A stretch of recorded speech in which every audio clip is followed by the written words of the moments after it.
Laser also has an Oracle fleet, so we should have some interesting stuff about to happen. Jump, just the triage carriers at first.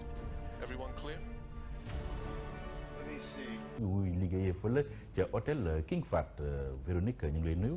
maa ngi lay fay Pierre-Edouard di remercier opportunité bi ngeen ñu jox tey invité ñu 7TV ñuy nuyu téléspectateurs 7TV yëpp.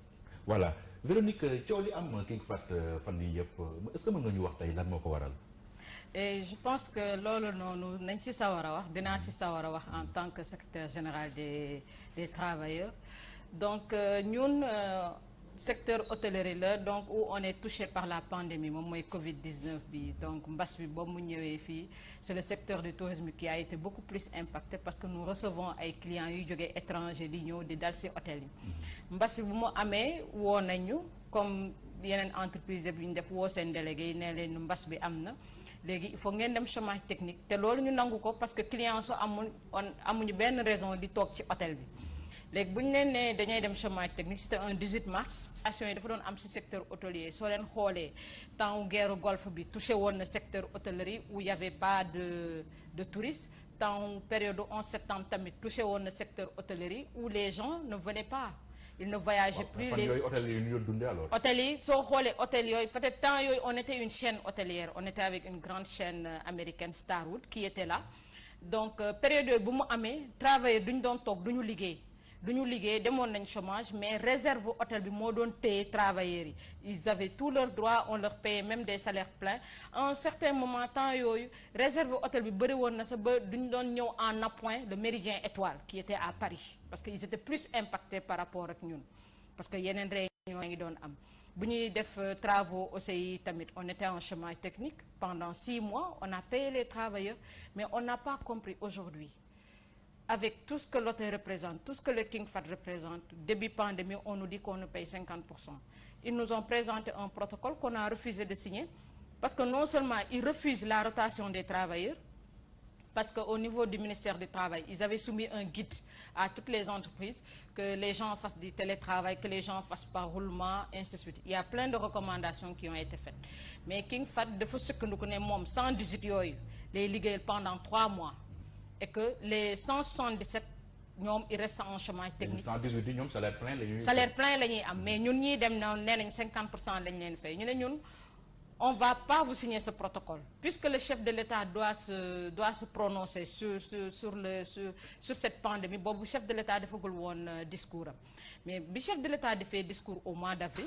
si la jël ordonnance le 8 avril ne il paye que les entreprises payent accompagnent les travailleurs à 70%.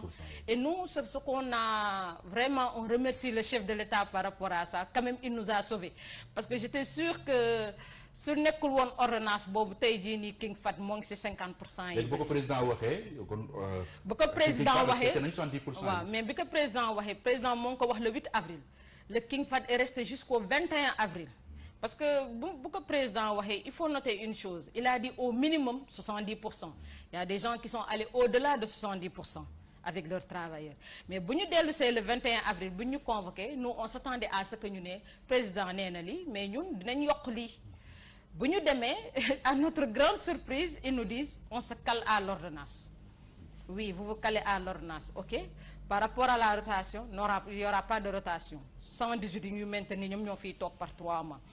On leur a dit est-ce que nous pouvons pas chaque mois venir évaluer parce que temps yooyu pandémie soo xoolee sa Sénégal amoon sa 50 cas il y avait un seul mort c'était en début avril donc on pouvait pas comprendre qu'on nous balance comme ça 3 mois d'office en chômage technique on est parti en chômage technique comme tous les autres Sénégalais ñu dem toog chômage technique pendant 3 mois mais bi 3 mois yi jeexee on devait revenir le 1er juillet travailler mais à notre grande surprise ils nous ont convoqués en réunion le 23 juin en nous disant que oui la pandémie continue les cas communautaires augmentent et tout crise baa ngi fi ñu nangu crise bi jógewu fii tout à fait crise bi jógewu fii et encore pour vous dire crise bi jógewu fi parce que crise baa ngi fi ba léegi te ñoo ngi ñaan yàlla mu jóge fi mais ñu woowaat ñu ne ñu yow en tant que délégué personnel bi ki impliqué wuñu la ci non soo xoolee tey on est 18 délégués on est 18 délégués ñun on est dans une centrale suñu centrale on a mis tous les délégués dehors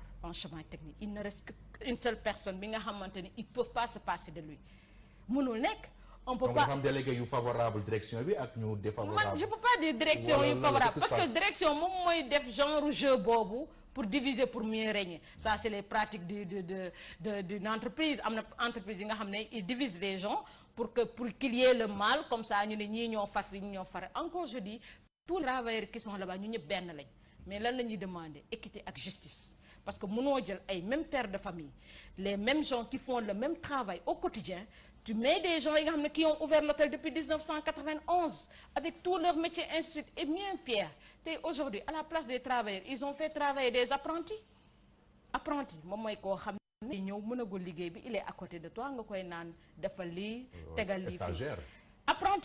Apprenti est différent des stagiaires aujourd'hui ils reprennent ils continuent ils ont à prendre des stagiaires à faire travailler des apprentis et tu mets des travailleurs permanents avec des contrats CDI, des gens qui ont fait 29 ans dans l'entreprise, 15 ans, 18 ans, avec toute leur expérience.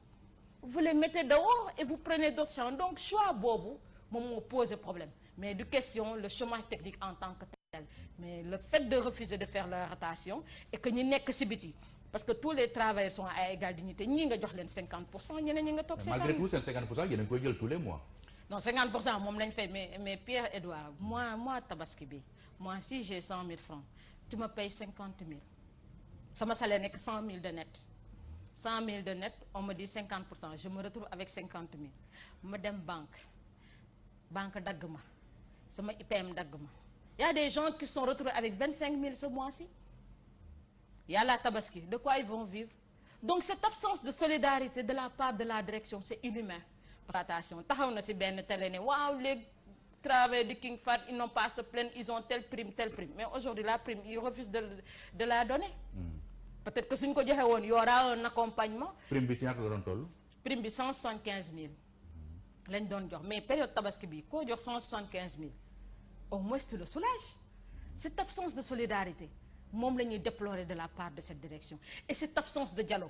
Vous pouvez pas être une direction en décidant toujours de façon unilatérale lii laay def di jaayante doole ak say travailleurs. léegi crédit hôtelier bi gouvernement bi mettre en place nag pour jàppale hôtel yi ci période de crise bi lan moo si taxawaayu King Fahd.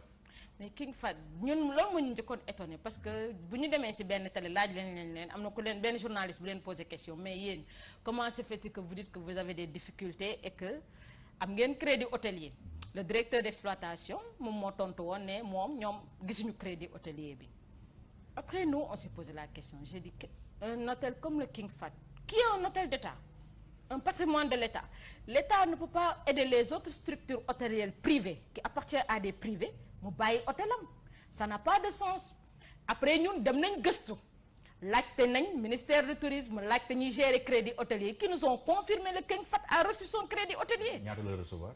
ñun donc ils nous ont pas dit le montant mais ils ont reçu le crédit hôtelier.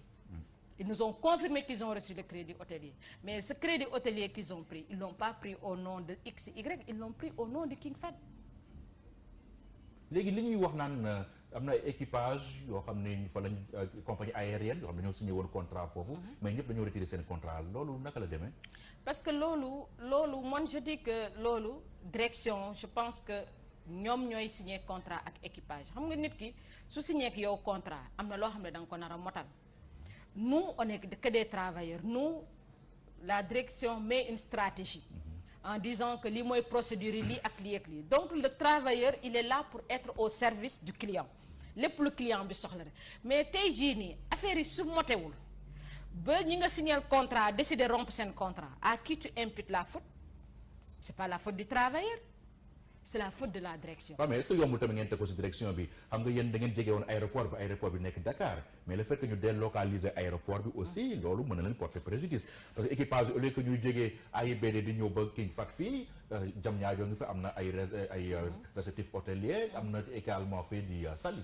Oui effectivement loolu rek man je dis que loolu rek parce que soo xoolee man distance bu nit yi bëgg a teg lu distance entre AIBD ak King Fahd moo tax non parce que avant soo xoolee soo demee en Europe y a des hôtels yi nga xamante ne y a des aéroports des hôtels ne sont pas à proximité c'est des centaines de kilomètres que les équipages se déplacent.